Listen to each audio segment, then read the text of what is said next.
rain or shine siguro, di ba? Baka naman, di ba? Baka naman makasingit.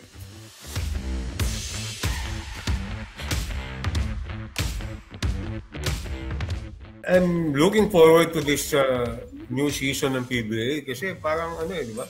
Medyo unlike before na yung mga usual suspects na lang yung umaabot sa finals. Now, a lot of the teams na matagal na din nagpapasok ng finals, may legitimate chance to do it, right? Like Magnolia, isipin mo matagal nang di nagpa-finals na nananalo ng championship yung Magnolia. It's been a while.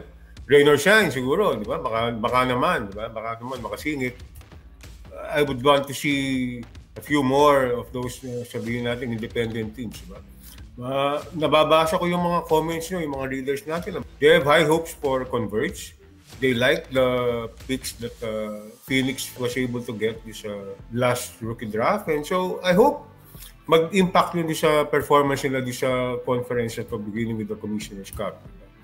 Medyo nakakalungkot lang yung nangyari sa Ginebra because of Justin Brownlee, but I wouldn't count out Ginebra, especially with Coach Tim there and Coach Alfrancis Chua doing the recruiting. So tingin ko, we can't rule them out, but tingin ko this would be a lot more wide open than in previous years. So I'm sure it will be good for fans. Baka ibang muka sa Ginebra, ibang challenge sa Ginebra, that would be good for the PBA in terms of balance and competitiveness ng mga field.